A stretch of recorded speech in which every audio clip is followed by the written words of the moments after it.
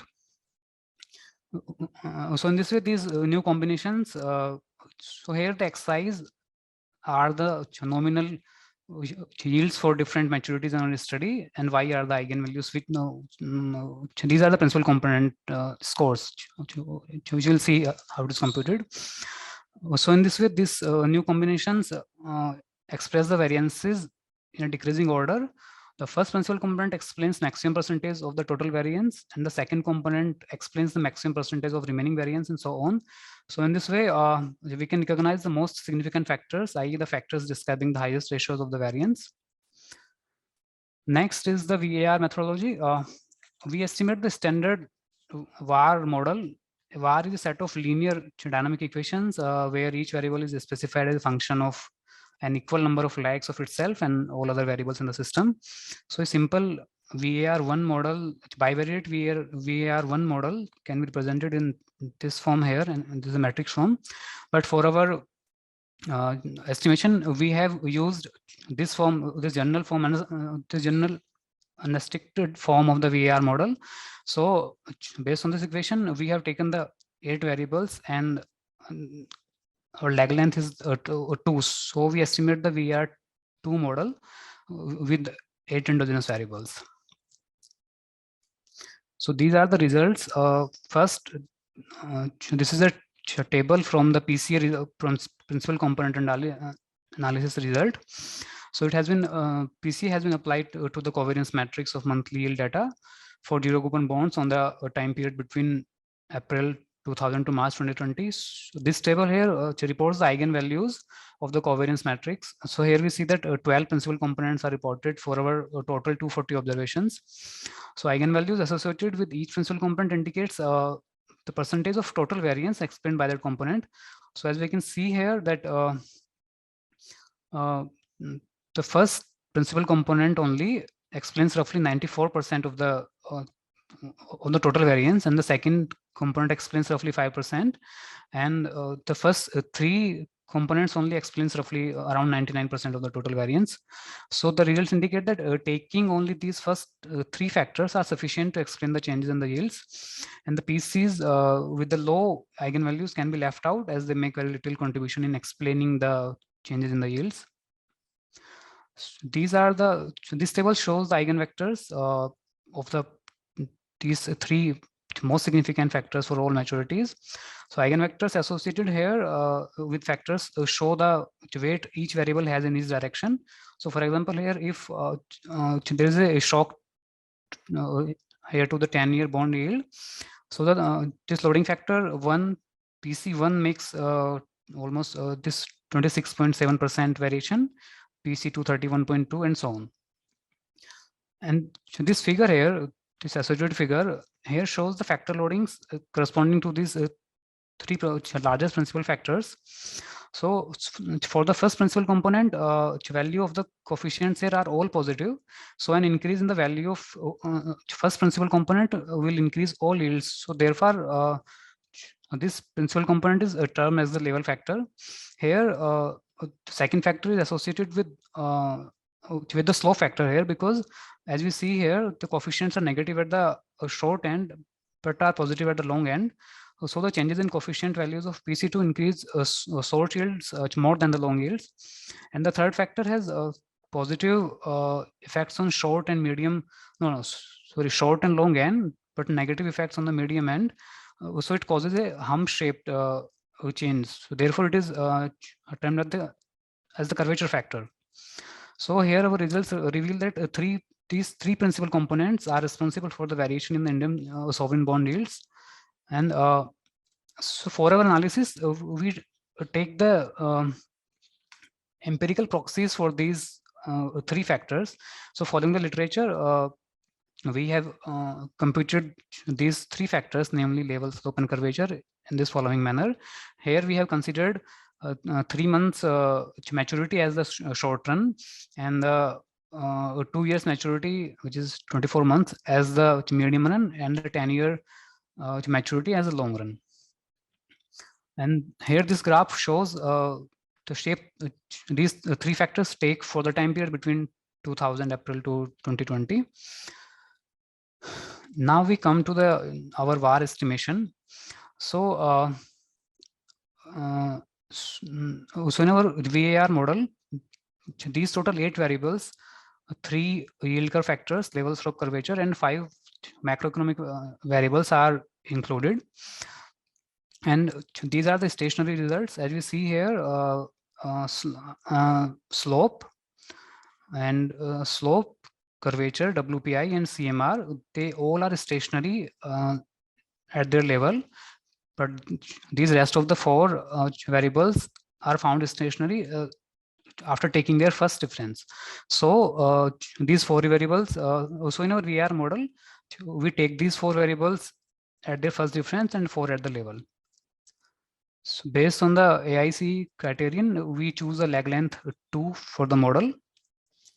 And here, so these are the variant VR estimation results. So here, since all the inverse roots are inside the circle, so we can say that the model is fairly stable. So we can proceed with the with further analysis. So next we do the grandeur causality test and see the results of and see the results here. So here in this table, the null hypothesis is that the column variables do not grandeur cause the row variables. So here what we see is that IIP is grandeur caused by level and curvature factor. So it indicates that long-term and the medium-term behavior of yield curve has some effects on the output growth. And further we see that the CMR and level grandeur causes each other, which shows a possible feedback effect between monetary policy and the level of the yield curve. And the level and slope both are grandeur caused by curvature, implies that medium-term influences on long and short-term behavior of the yield curve. And the here the grandeur causality between NER and WPI shows that the inflation has some international effects. And further, NER is grandeur caused by IIP and CMR.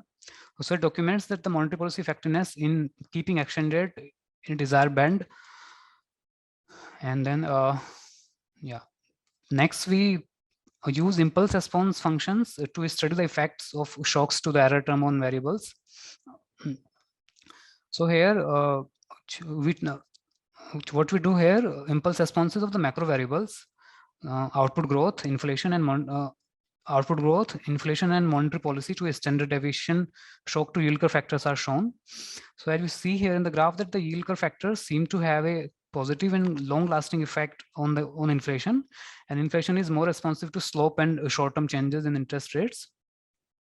And level have lasting effects on policy rate. So but the latent factors don't have significant impact on output growth, and effects faded away in 3 to 4 months.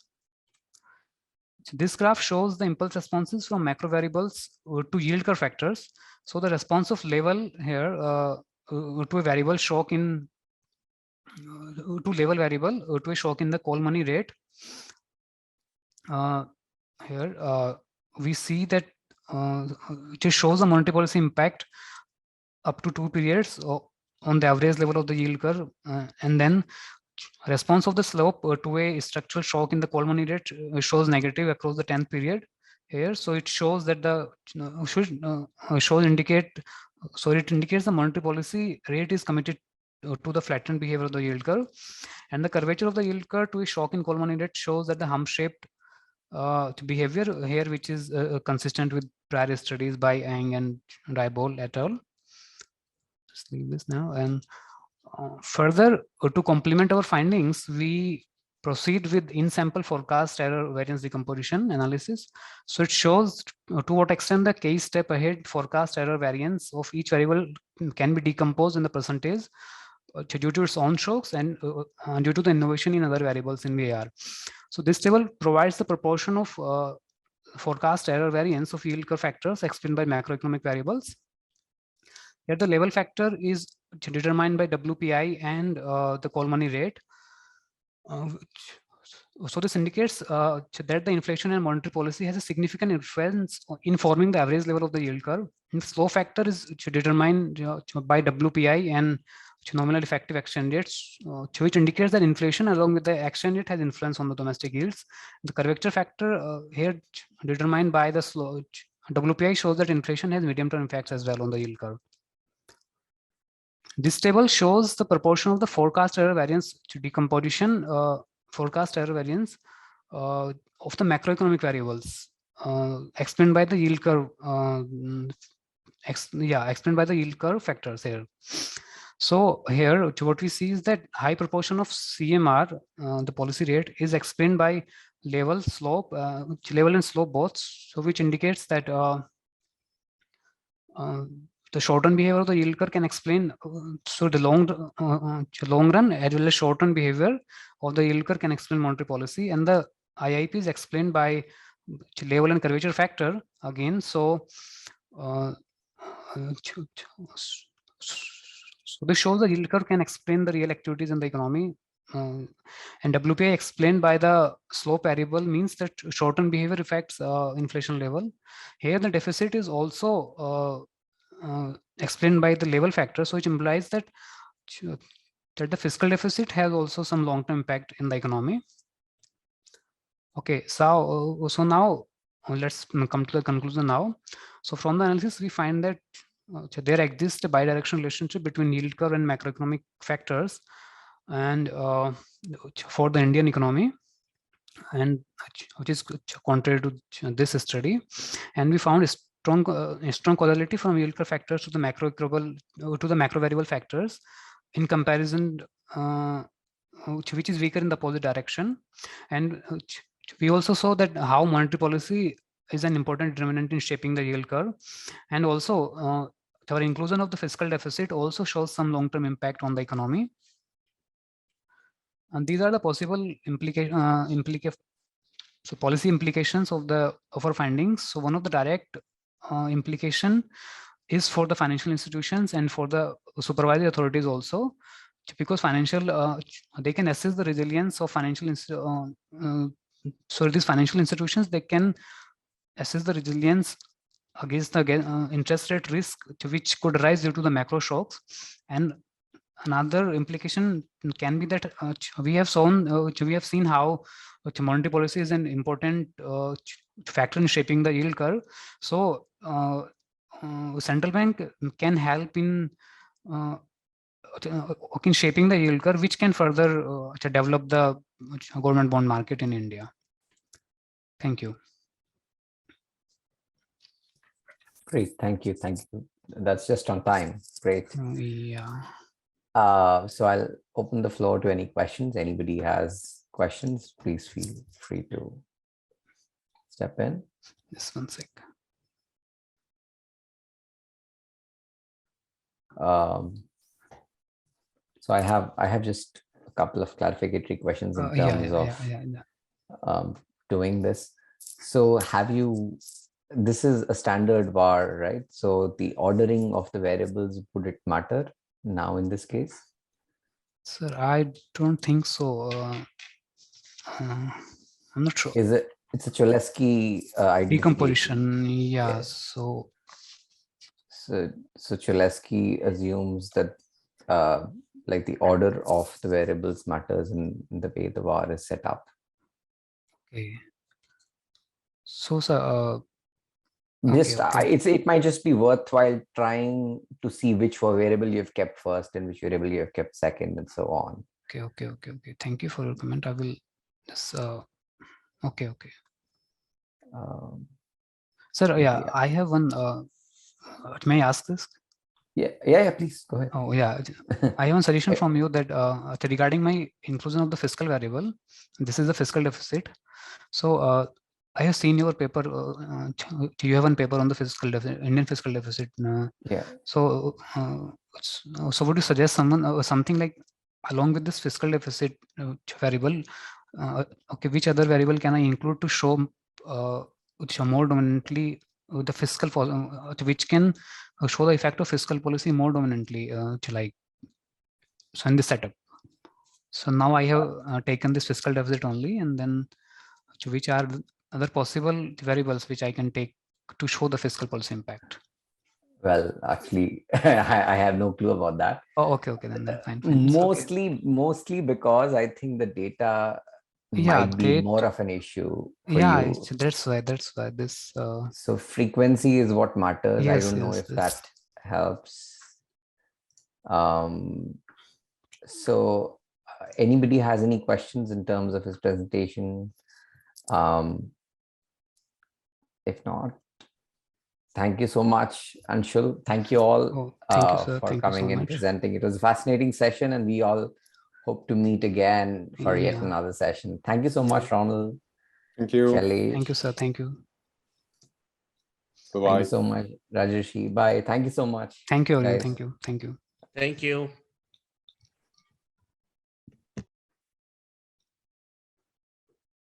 Right. Thank you so much. Thank you very much. I've answered. Thanks for the question. I answered that. Yes, question. actually, that was something which I wondered. Like, is there a I way? mean, you can think of. I mean, in some ways you can rationalize it, but I mean, it's just a kink. You know, it's a kink Yes, yes. in the relationship, whereby, in some ways, you can rationalize it by saying that beyond a certain tipping point, there is greater.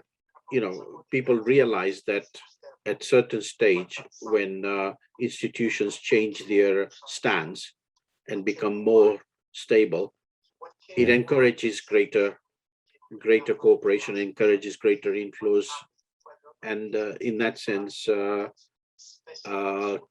you can have greater spillover effects,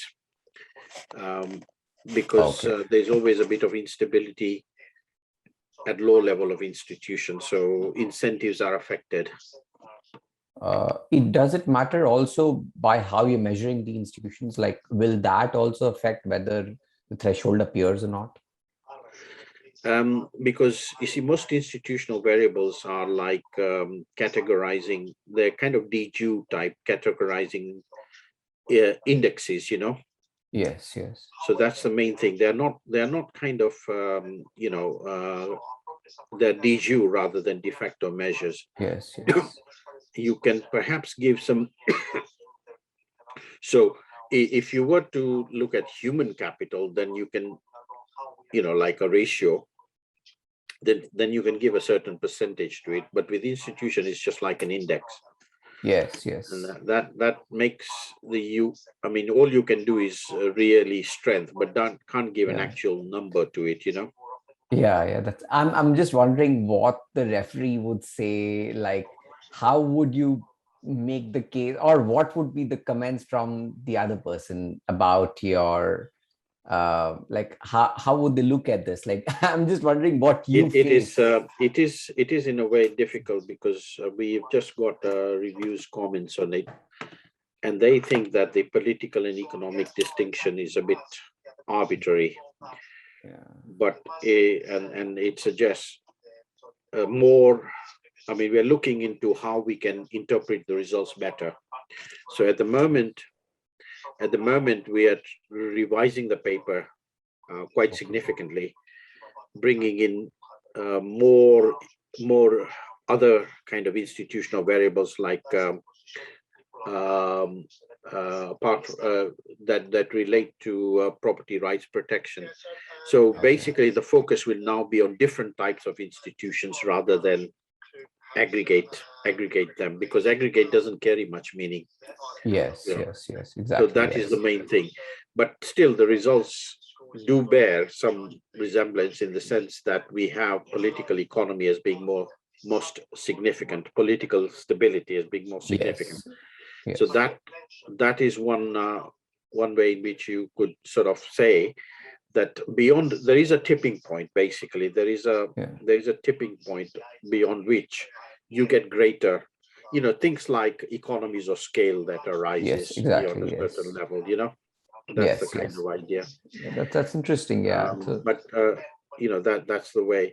In response to the other one on the decomposition. Yeah.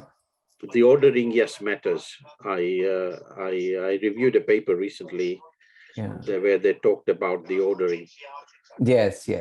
Because I attended this conference where I was being told that Jelensky is now very difficult to sell, especially because of the identification problems with Jelensky, with such a big war, especially. Yeah. Like, that's an 8 variable war, so it's a bit difficult to, but yeah, if the referees are happy, everybody's happy, I think. That's the point, Yeah, exactly. Right. Thank you so much. for Okay, coming. thank you. Thank you. Bye. Passing Bye. it. Okay, bye.